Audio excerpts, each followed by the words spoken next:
Good afternoon and welcome to the Institute for Government. My name is Peter Riddell. I'm the director. This is the first in a series of events we are doing on new approaches to integration and collaboration in public service markets and looking generally at the impact of reform of government with public service markets. I'd like to thank the Business Services Association and I know that a number of their members are here today for supporting this series. As it's the first event in 4, and I'll refer to later ones at the end. And so it's very good to see you here. I'm also very glad to welcome back Matt Hancock, who made his first speech here 5 months ago, just after 10 days after he was appointed Minister in the Cabinet Office with responsibility for the civil service. And I said to him at the end of that, I look forward to him coming back soon. And I'm delighted he has returned here because he's been extremely busy with lots and lots of things since he did his setting out the agenda speech, which was really what he did towards the end of May.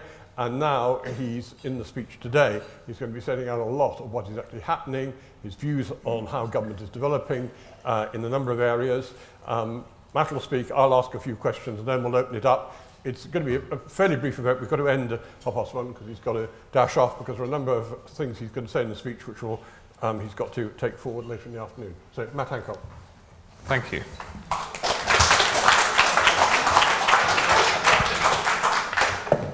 Thank you very much, Peter, and it's a pleasure to be back and a pleasure to be here at the IFG once again. I'd start by saying that every age throughout history thinks it's special. But history has other ideas. And from the cotton mills to cloud computing, there is always new technology reinventing the way that we work, reimagining the standard of living we expect, refashioning who we are. And from Republican Rome through to the People's Republic, there are always great powers on the rise, countries and companies bending world markets around their gravitational pull. And there are always rewards for states that notice and react. And sometimes they don't. Last week, we had a state visit from the President of China. And from millennia back to around 500 years ago, China was the richest and the most advanced country on earth, accounting for a third of global output. But it didn't last. Complacency, insularity, a stultifying bureaucracy that had grown hostile to innovation. They even banned ocean-going vessels. These doomed China to centuries of stagnation and decline. As Napoleon put it, she became a sleeping giant. Sometimes, by contrast, states do pay attention to the power of human ingenuity, and instead of suppressing it, they seek to support it.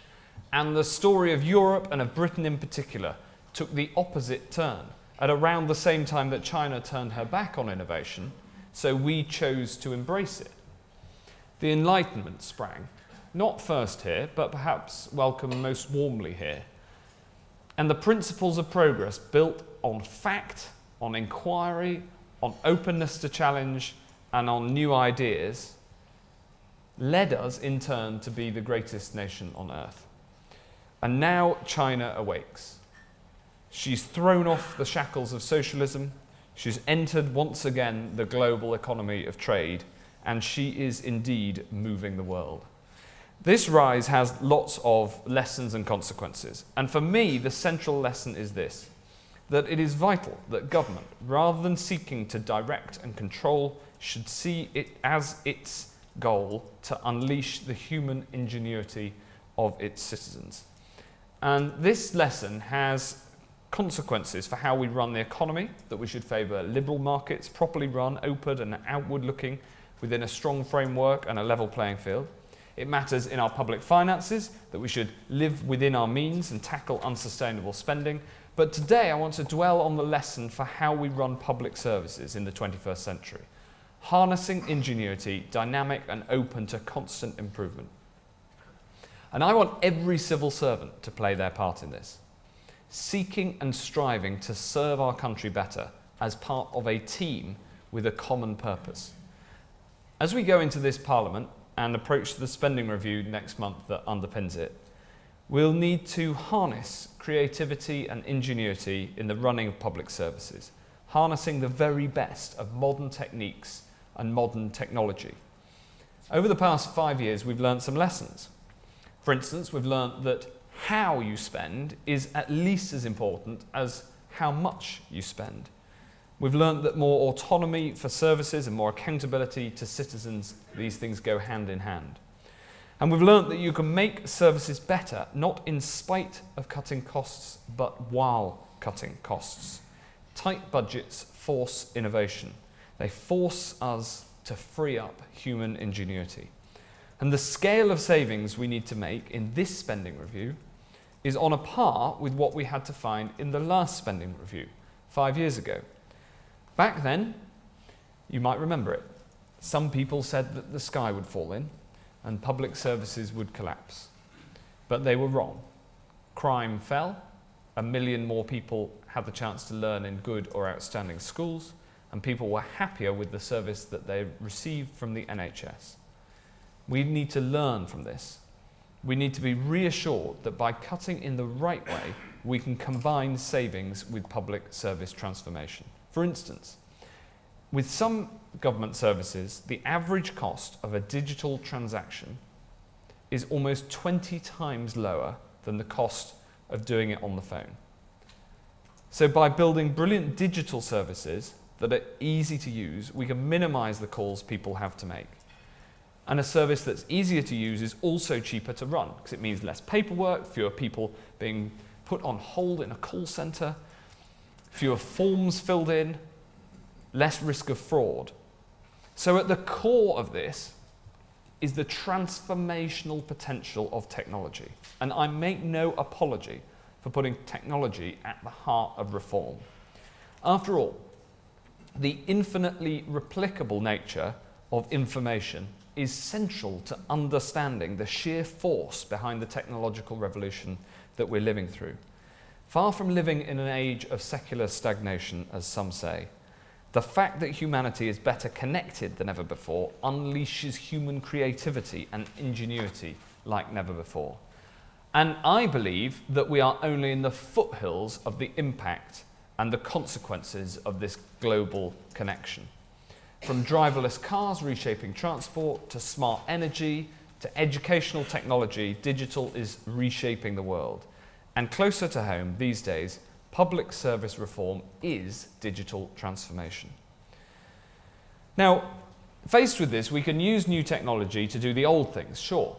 But better, we can use technology to completely redesign how we serve citizens, delivering services that are faster, cheaper, more accessible and more secure. And I've been struck in government at the fundamental truth behind Parkinson's law. I don't know how many people are aware of Parkinson's law.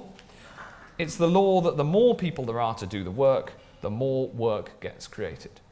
It's why bureaucracies unchecked usually get bigger. But by contrast, when you build a digital platform, you can build it once.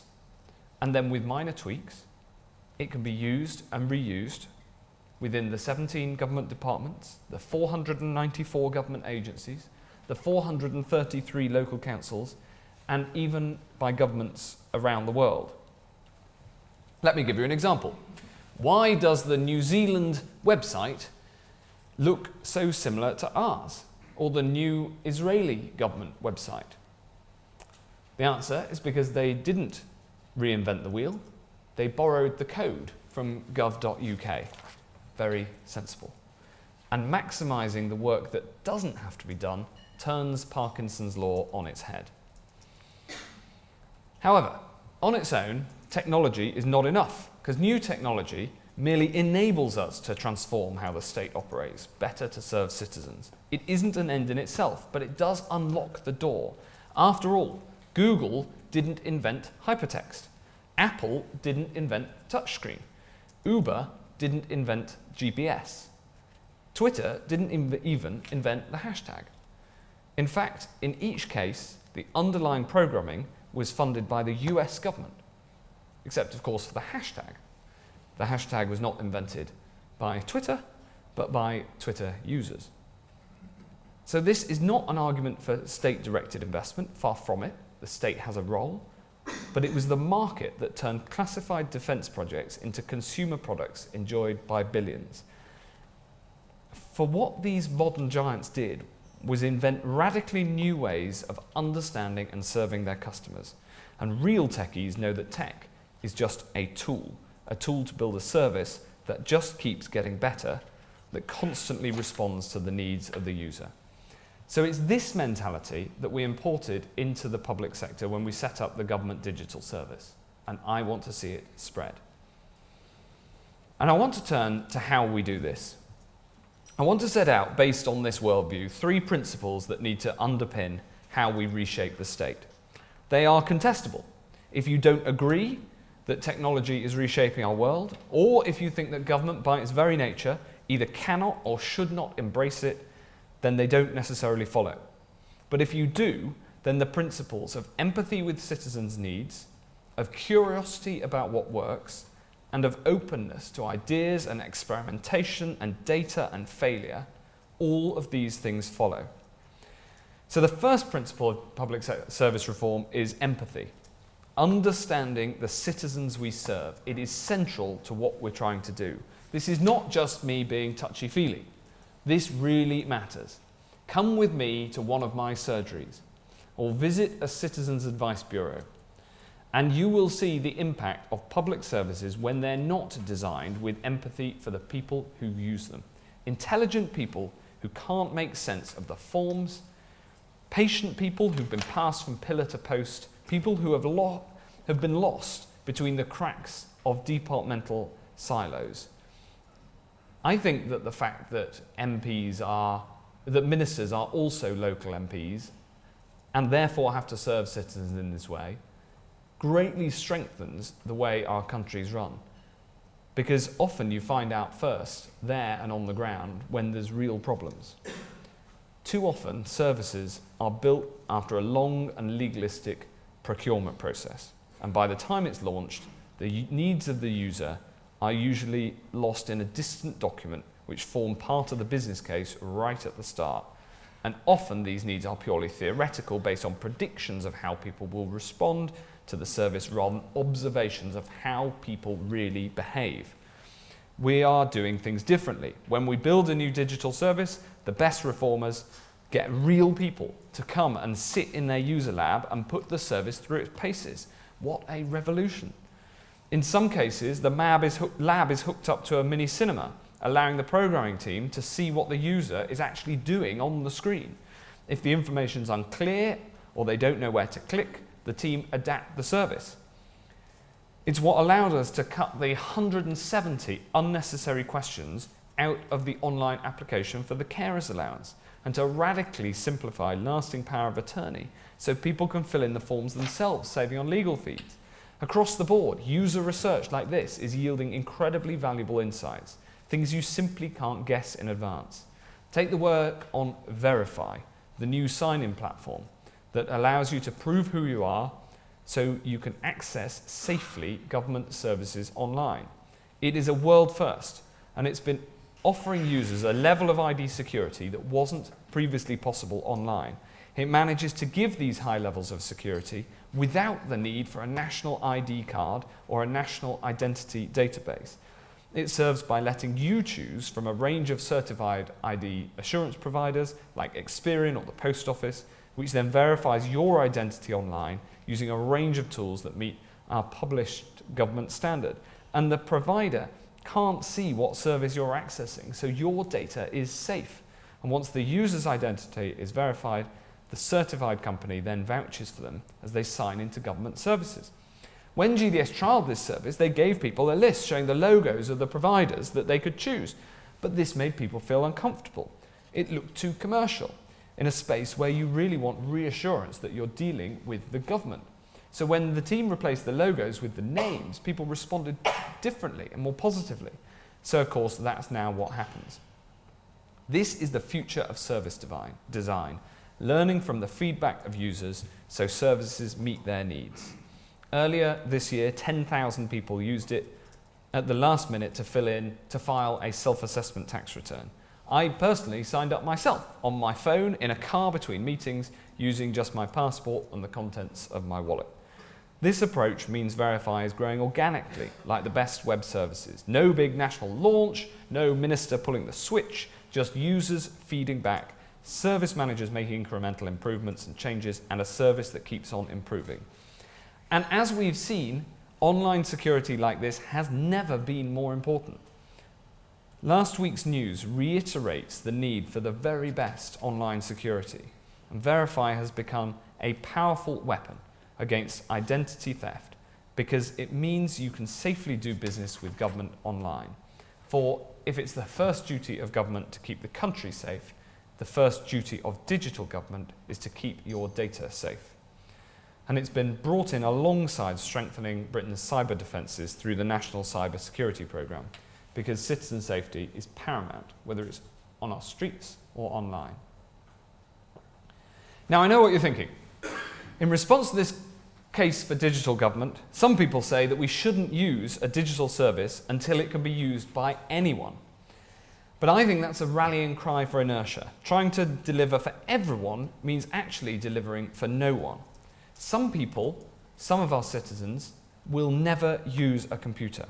So I say we should deliver the best digital service we can for the majority, then focus our offline resource on those who really need them.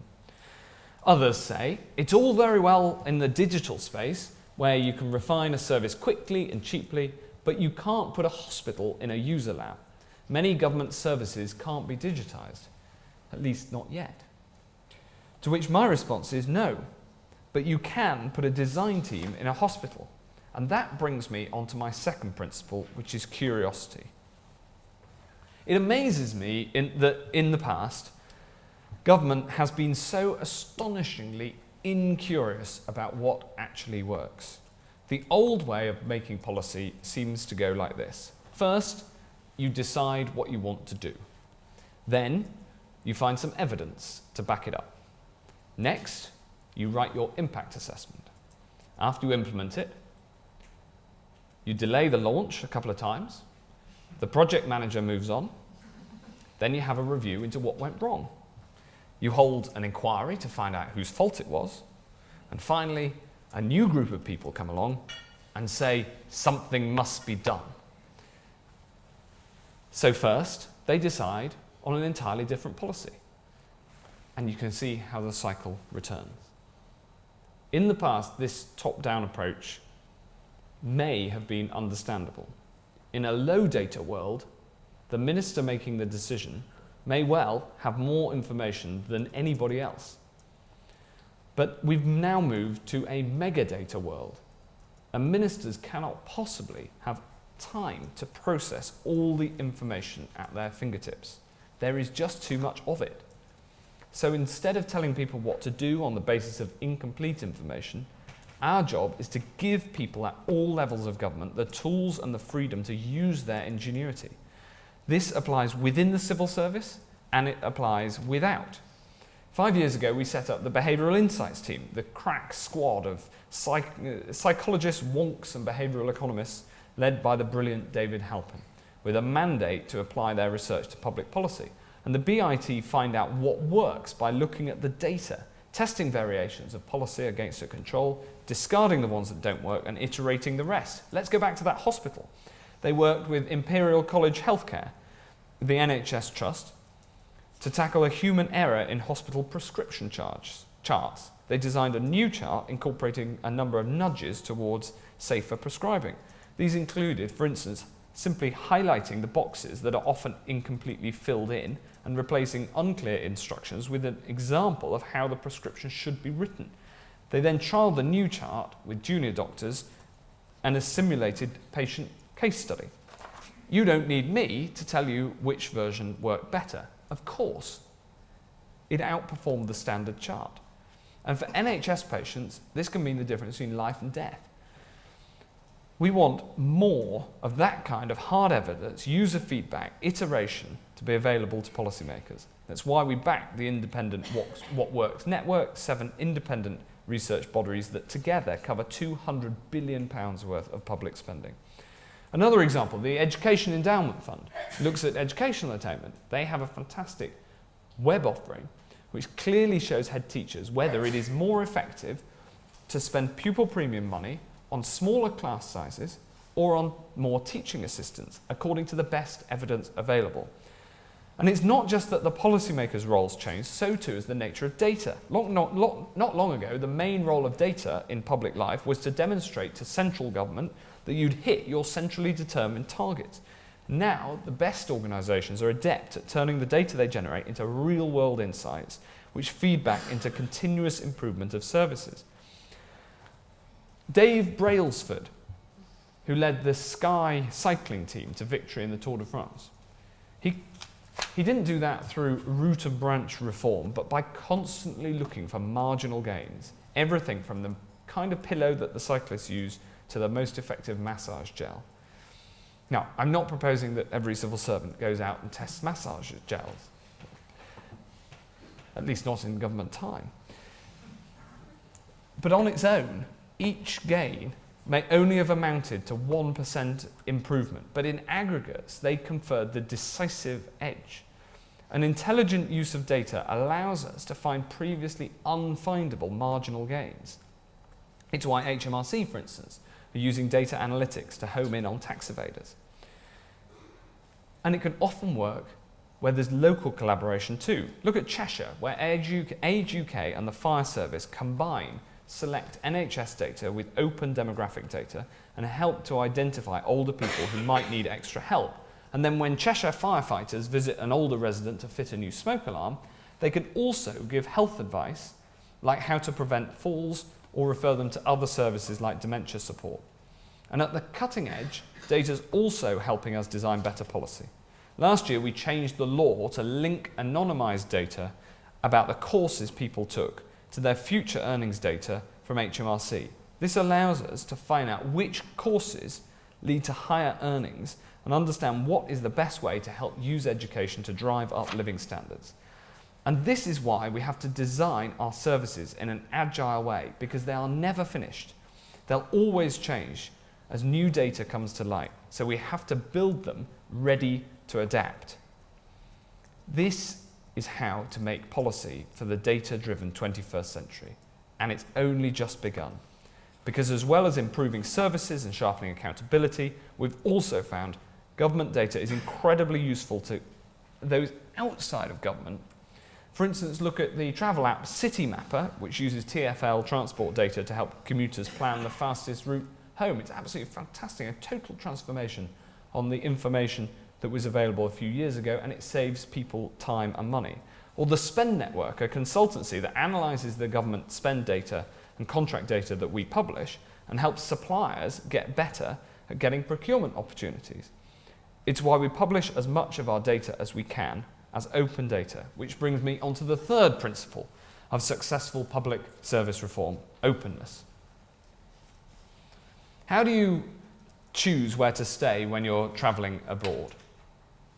How do you know which seller you go to when you're buying a book online? Feedback, reviews, rankings, ratings, hat tips, upvotes, favourable mentions, these are the daily diet of the internet. Transparency like this creates trust, removing the need for heavy-handed regulation. It supports choice because you know what you're getting and what you paid for. In the digital age, government too must be a source of trust and an enabler of choice. Today we can credibly claim to be one of the most open and transparent governments in the world. We're opening up to new data. There are now over 20,000 data sets and counting on data.gov.uk. It is a digital glasnost. We're open source, publishing our code and making it freely available to the rest of the public sector. We're opening up to new talents, which is why today we've announced name-blind applications for the civil service. And we've opened up to new markets. The G-Cloud and now the digital marketplace mean that over 50% of tech contracts go to smaller suppliers. but more fundamentally, we're open to feedback. Transparency should make us uncomfortable. Uncomfortable. It's about how we make our services better. The NHS has received 10 million pieces of patient feedback since it launched the Friends and Family test 2 years ago. 10 million. When we launched crime maps, they were so popular that the service crashed. There is a huge appetite, huge public appetite for rating our services and for accessing data about their performance. And we want to meet that demand. I want every online service to be rateable and for the feedback to be available in an accessible format. Feedback to allow us to spot problems and intervene early. Feedback to help us prioritize the services with most users and those with the highest levels of dissatisfaction. And it will drive choice and accountability and improvement. This is about recasting the relationship between the citizen and the state, a state that trusts the working people of this country and listens to their feedback. These three are not rules, but they're guiding principles for our approach to reforming public services. They underpin our plan to move from a high-tax, high-welfare, low-pay economy to a low-tax, low-welfare, high-pay society. They underpin the deregulatory drive, and they've helped inspire a new devolution settlement. It is our duty to put them into practice. And that means transferring power away from Westminster and towards the devolved nations and the cities and the regions of England. It means embedding an iterative culture across Whitehall, so more of our policies are agile in design, nimble in delivery, and built around users' needs. And it means giving civil servants the power and self-confidence to drive continuous improvement. It means using technology to tackle bureaucracy and opening up more of our data, tackling the barriers that prevent the sharing, the linking, and the enriching of one of our greatest public assets. Technology is disruptive, so we need to harness its energies. Data is power, so we need to democratize our data. And the old model of government has failed, so we need to build a new one, a new state, more empathetic about the needs of the citizen, more curious about its own effectiveness, better placed to act, and more open and more trusting. Doing less, but doing it better, and in doing so, offering the citizen more. Thank you.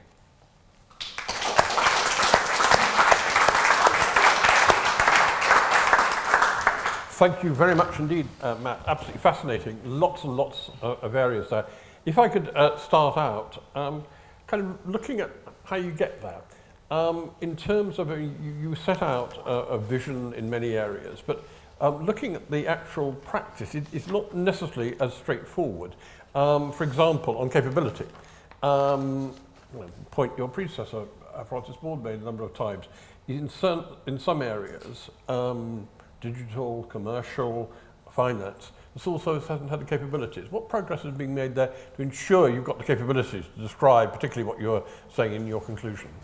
Well, you'll have noticed that in the speech, I talk many times directly to the civil service about this. And I think sometimes public sector reform and the role of the civil service are split off as if they're separate. But they're completely intertwined, because this is the meat and drink of what the civil service delivers. So of course capability matters. There's been significant progress in commercial and in digital, as you mentioned, in improving the capability in the civil service. There's no doubt that there's more to do, but we have made a big impact. The Crown Commercial Service is now functioning very effectively, bringing in commercial capability. The GDS is leading the digital work, and we now have over 200 digital leaders across Whitehall, so not just in the centre, but also out in the departments. So it's always unfinished business, improving the capability of the organisation that you lead. But my approach to it is to celebrate the work that the civil service does, is to support its success, and to make sure that as we go through this spending review and the spending review period, we come out of it, no doubt with a smaller civil service, that's inevitable, but one that is more, not only has more capability in the straightforward HR sense, but also where each civil servant feels more empowered to deliver the continuous improvement that we need to see.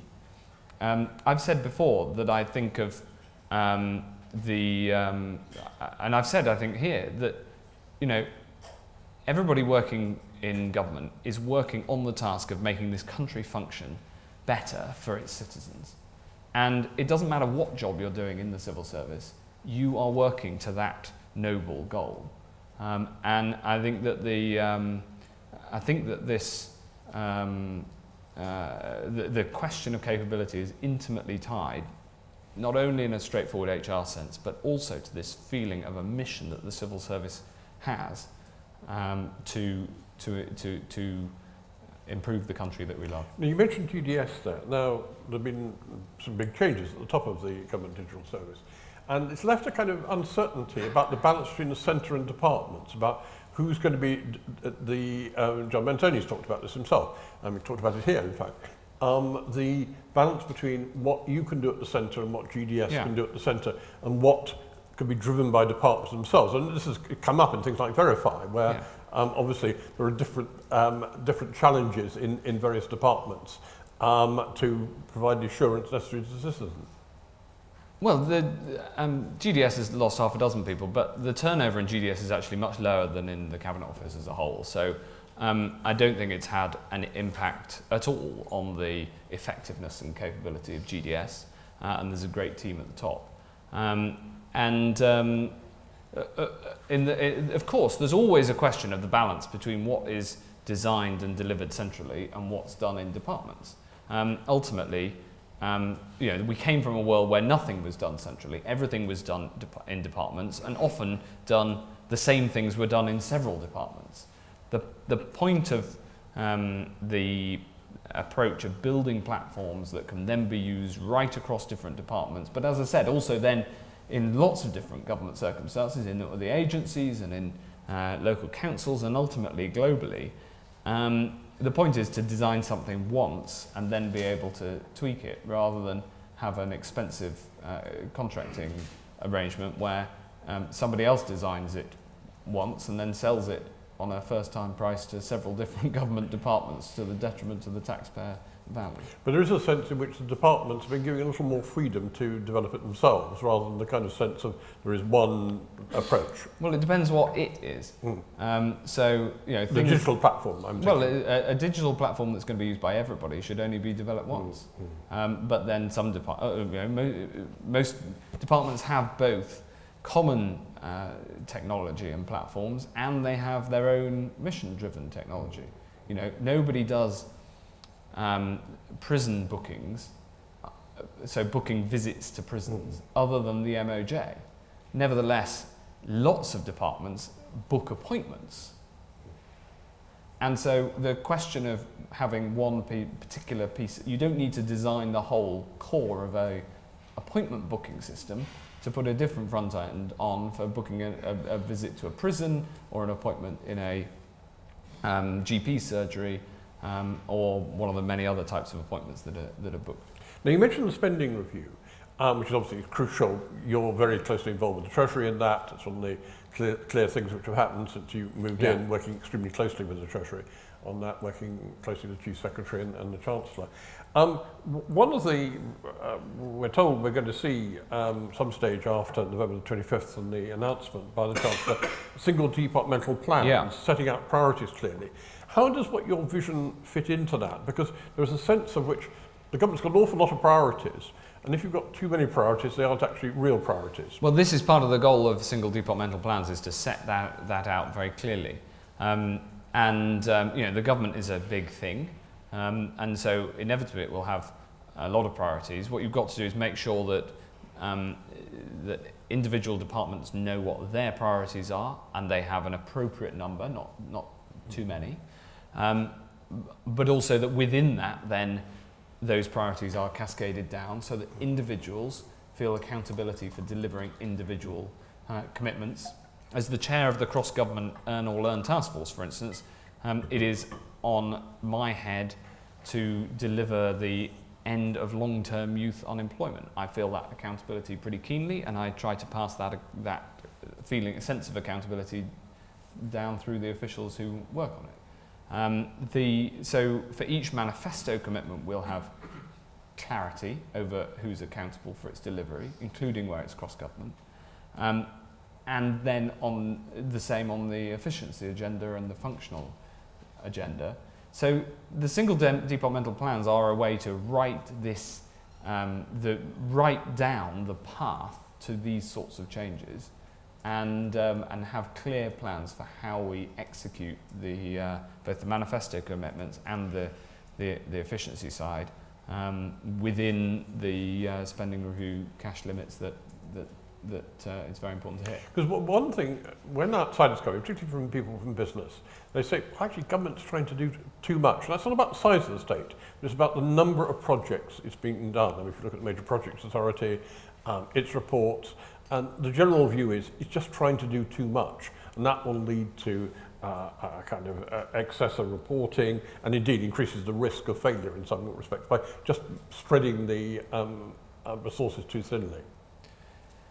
Well, there's certainly a lot of projects, and the job is of course, to question them and question the value for money for delivering them, but then also, once the decision has been taken to go ahead, then to make sure that is that they're delivered effectively. And the job of the centre is to keep chasing up on that and supporting government departments to deliver. I'm not going to cancel a few projects right here on stage. No. I apologise. That would make for a more. No, I'm not asking. But in a sense, because the Prime Minister talked about the manifesto as the Bible, and there were 517 commandments in it. And we heard Jeremy Hayward, the Cabinet Secretary here, talk a few weeks ago about how the civil service regards itself as absolutely working with you to deliver on those commitments. But it just seems an awful lot to be able to deliver on. Well, governments do a lot in a modern economy. Actually, we have the government doing less probably than 5 years ago, and certainly with less resources. But there's there are a lot of priorities, but there's also just under 400,000 full-time equivalent civil servants. The question is how you get the accountabilities lined up, so that the people who are delivering the different commitments are fully accountable for that, and are empowered to deliver them with this sense of a continuous improvement of a service, rather than, if there isn't a policy drive on in that area, then we shouldn't do anything about it and shouldn't change anything. I'll give you an example. I mean, many of these examples are in less well-known areas of government policy. Classic example of this, where there's been a change of approach, is adoption policy. So until about 3 years ago, adoption policy hadn't been seen as an area where there'd been any policy developed for many, many, many years. And so it had gradually got run in a slower and slower and less effective way for years and years. And it had ultimately then got to a terrible position where the number of people waiting was very long, and it was incredibly difficult to adopt a child, even if you were a perfect, or as near perfect, a family, and who would provide a loving home. And then there was attention brought to it by the Prime Minister, who gave Ed Timpson, as the junior minister, very clear instructions to tackle this, who assembled a very high quality team of civil servants, but more than their inherent quality, gave them the very clear support and accountability to deliver change. And then we've had some setbacks with the courts interpreting things differently to how a progressive might want to. But there's now a sense in that area of the need for continuous improvement, and a team of officials who feel empowered to go and continuously improve the way that adoption takes place. I want to see that everywhere. If there isn't a ministerial spotlight being shone on your policy area, but you are responsible for that policy area, then you should still be trying to improve it. And of course get appropriate clearance in the proper way that the Constitution works. But nevertheless, this sense of using the human ingenuity, both of civil servants and of citizens who are ultimately our customers, in order to constantly improve the services that we run. Now, just before opening it up, just one area I want to look at, which was the involvement with the private sector. I mean, as I say, this series being sponsored by Business Services Association. Yeah. I mean, throughout the theme of a lot of what you talked about earlier was the sense that the actual delivery of service is going to be by private providers and also many in the voluntary sector. Yet, in a sense, there's not always clarity about how services are being delivered. Francis Ward, your predecessor, was very enthusiastic about reversing this trend and committing to trialling a new transparency clause, which drew on work we've done here, transparency in public service contracts. I just wonder where we are now on that, because I mean, because there have been controversy in the past, and just to have clarity, in the Business Services Association has been very involved in that too. Yeah. Well, I think that the work that Francis did on this was incredibly important and very, very powerful, and has driven enormous both value for money and improved services.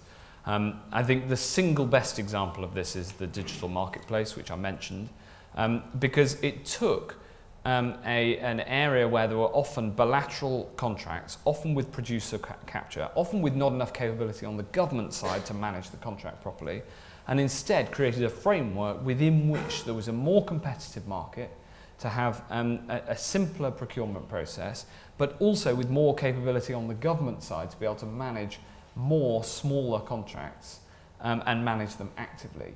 And I think that the lessons that we've seen from that, with some very significant reductions in cost, but also more effective engagement with the customer, the lessons that we've seen from that, I think, can now be transported into the wider procurement piece outside of digital. We've built it up in digital, but we can learn from that.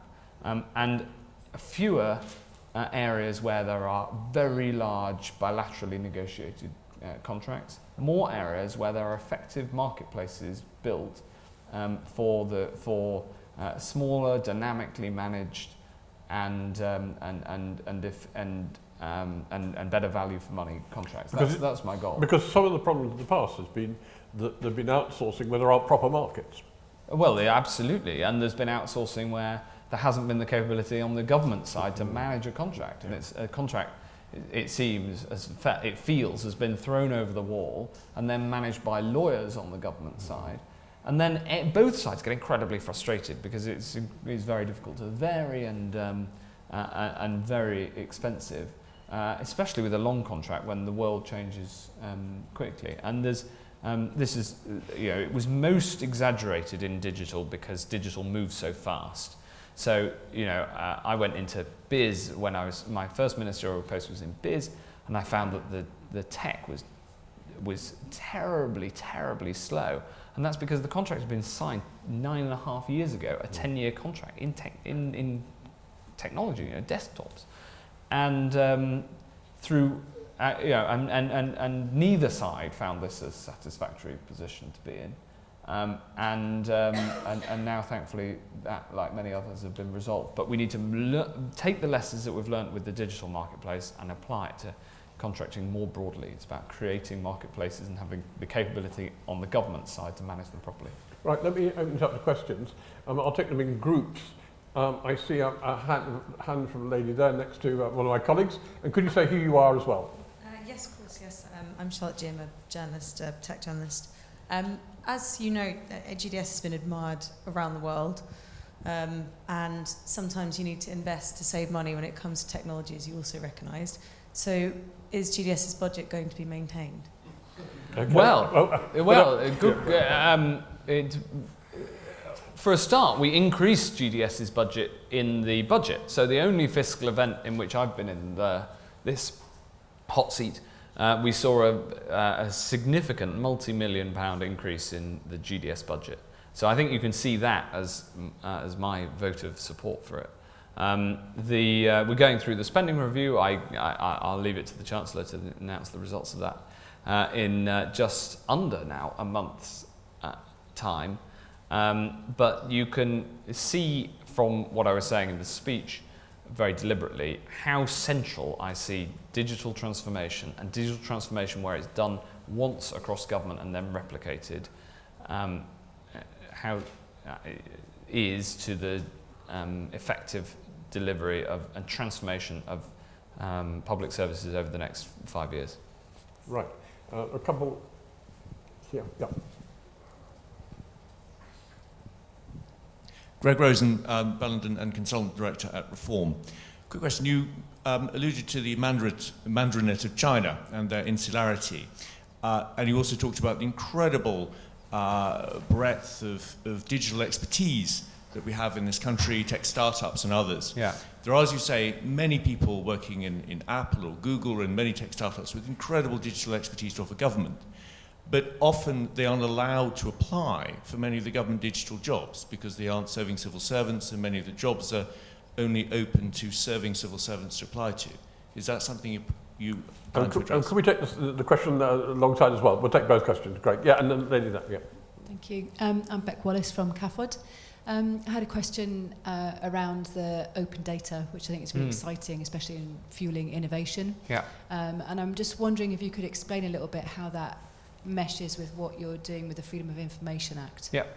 On the first of those, I very strongly agree that where government jobs are and where civil service jobs are advertised, then there is a huge benefit to advertising that openly, both to civil servants everywhere else throughout the civil service and to the wider world. And this sense of mission in the civil service is absolutely critical. And it drives a lot of people to work for, well, technically for the government, but actually for their fellow citizens, to deliver a better society, which is what we're in it for. And so you can attract people, even if they've been paid megabucks at one of the big successful tech companies, or if they haven't, and making sure that we get the very best of talent is very high on my agenda. On the point about open data and the link to FOI, look, I mean, I hope you can tell, I am a massive supporter of open data. We've seen huge advances thanks to it in the last Parliament, both in terms of efficiency and innovation, and actually also in terms of reducing fraud, which is particularly important in the international context. And I'm a supporter of the FOI Act. I would merely say that there has to be a safe space, as the Ministry of Justice Select Committee said in the last part. There has to be a safe space in which you can make policy, because why do I care about open data? It's because it drives a better governance, and good governance requires people to be able to say things, to speak truth unto power in private, and have a safe space for policy deliberation, as well as the government being open and being able appropriately to make its deliberations public in the right way. Right. Dave, yeah. Thank you. Minister, I think it's hard to argue with the three principles you talked about. With that's good news. Empathy, curiosity and openness. So if you're designing public services, then clearly those are fantastic guiding principles. But you also talked about tight budgets forcing innovation. Yeah. And a lot of the examples you gave are not going to drive 25 or 40% efficiencies in departments. So how are we going to match those things up? And when we get to the spending review and we've got these single departmental plans, are they going to explain how resources and commitments are matched? Yeah. And where there's innovation, are they also going to explain what that innovation is expected to deliver when it comes to efficiencies? Yes, absolutely. The intention is to tie up the question of resources and outcomes that we want to see. Some of these changes have delivered more than 40% savings, and ultimately the spending envelope that we have to live in is set by the fact that we've got a massive budget deficit. The question is how best to spend that money. And there have been examples of significant improvements, including, in some cases, more than 50% in past examples. I'm not meaning that as a signal for anything to do with the spending review. And so it can be done, but I'm not saying that it is easy. This is difficult. I am delighted that when you said that these three principles are difficult to disagree with, that everybody was nodding. I mean, that is not actually the situation we would have found even a few years ago. You know, the unambiguous support for choice in public services is not universally agreed upon across the political divide. I think that there's a very strong case for it. And on openness, you know, there was resistance to openness and transparency when I remember the first open data sets being published, and people saying, "Why do you want to know where the crime has been committed?" And now it seems obvious that a crime map is a good idea, and so all these arguments have to be won, and we need to make sure that we retain support for them and remake the case for them. Lady. Susanna from Civil Service World, you've spoken directly to civil servants as you set out. You've also, in your example on education, implied the importance of the minister's role in this. So I wonder what you would be saying to your ministerial colleagues when you speak to them directly about what they can do to unleash creativity, encourage curiosity, and be open to risk and failure. Well, I think that they should read my speech and do exactly as it says. I actually shared the speech with a number of ministerial colleagues before giving it, and I think there's a lot of enthusiasm for this agenda. The position of ministers setting out the goal of where we want to get to, and then being advised on the route to it, I think is a well-established one that from the Prime Minister down, this government strongly supports. Now, of course, there are always political considerations, and with a majority of 12, there are always going to be, especially when something goes over the road and into the legislative process, there are always going to be those considerations, and that is a good thing, because it would otherwise mean that we weren't living in a democracy. But we... and ultimately, I hope that as often as possible, those working relationships can be based on that sort of level of trust and openness with ministers too.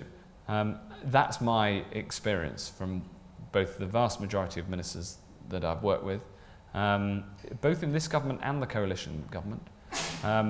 And it's certainly in my experience in 4 different departments now, undoubtedly the best way to run the team. Right, a couple of questions. The question there and the question there will have to be, I'm afraid, our final 2. Caroline Shepherd, I'm from the Traffic Penalty Tribunal. We've just done what you've been suggesting and built an online appeal portal for people to appeal against parking tickets and bus lane tickets, Excellent. of which, of course, there are loads. And indeed, this weekend, 40 people appealed in their spare time and registered their appeal, working people. And by the way, our local authorities who deal with these are reporting a £200 saving by dealing with us through an online portal. Right. So that's all good. However, we've had to generously interpret our regulations in terms of serving documents and things for a digital thing, and our biggest risk is hitting the courts like the adoption scheme, and for maybe the High Court to say that our regulations weren't built for digitalisation. So please, can we have a Digital Reform Act that says wherever something is required to be sent by first-class post, where anything's required to be served, that there could be a blanket reinterpretation to enable us imaginative organisations like ours to get on with the job. Excellent. Let's talk later. Regulations, many regulations were written before Tim Berners-Lee had his great idea, and it is that shouldn't be singular. Tim has had many bright ideas, but the big one. What I meant with the big one, yeah. And so obviously we have to go through the regulatory rule book, updating it to take into account the potential of the digital transformation. This has all been about GovTech, i.e. technology inside government. Of course, there's a whole different and just as interesting area on the sharing economy and on the digital wider economy. Both of these will require the rules and regulations to be updated, and what we need to know in central government is what are the changes that are needed to enable this. So let the message go out loud and clear. I want to hear from people who are trying to drive this sort of change and are encumbered by regulatory barriers, so that we can look at changing those regulations to modernise them. I couldn't say that more clearly. We want to know about that, and we want to give legislative effect to that where possible. Just one final question. Did that answer the question? If it happens, yes. Yeah, well. Thank you, John Young. I wondered whether you are confident that we really have overcome some of the well-known glitches that have existed in the past. I'm thinking notably of the National Health Service and also with universal credit. I mean, are we confident that those have been overcome? And allied to that, how can we be confident that government will avoid the type of embarrassment that TalkTalk had last week? Well, you've opened up another very important area. So, on the answer to the first part of that, are we confident we've got over the glitches? Well, I would say there are always glitches when you're developing policy. It applies, of course, to digital policy and digital transformation, but it applies to any policy. What you need is not to be confident you'll never have a glitch. What you need is a process for dealing with it. So you need to start small, learn fast, iterate over again. You need to have an agile process so that you're always learning from the data in front of you. You try lots of different things and see which work better. You are more forgiving of failure, so you try small things, and when things fail, you accept that they've failed, rather than trying to design everything perfectly ex ante and then having a big bang start. So the answer, in a sense, your first critique is a critique on which the whole approach to digital transformation, and I believe to policy making, should be based, which is, let's understand that all human beings are fallible, ministers just as much as any others, so I understand. The amount that we don't know is incredible. So let's learn, and let's learn from the people who we want to use services. On your second point, I talked about Verify at some length because it's a very important digital identification is very important. Actually, secure identification is very important both offline and online. We have tools to tackle it, tackle the problem, but we must remain ever vigilant. Yeah. Well, thank you on that, Matt. I mean, it ties in with a lot of work we're doing at the Institute, both on the public service markets, but also we're going to be doing work on digital. So, in a sense, you've defined the problem of doing work on it because everything's moving so rapidly, and to try and have assessments of what his actual impact is, not only in terms of real savings, but also, crucially, what difference it makes to service users, because that's the ultimate test of this. And we're going to be looking at what comes out of the spending review, what goals and objectives you set on digital on that. Well, thank you for an absolutely fascinating discussion and a setting of objectives. And you can hear from the responses, I mean, the challenge you got in the penultimate question, and also some of the other ones on the personnel involved and so on, are absolutely crucial to that. So I'd like to thank you, and on that also, just to say, the next event in the series on new approaches to integration and collaboration in public service markets, which we're doing with the BSA, will be late next month, early December, probably just after the spending review, and we'll be obviously put the details up on our website as soon as possible. So could you join me in thanking Matt Hancock for his return to the Institute, and we look forward to seeing you again here on a further update sometime next year. Thank you. Thank you.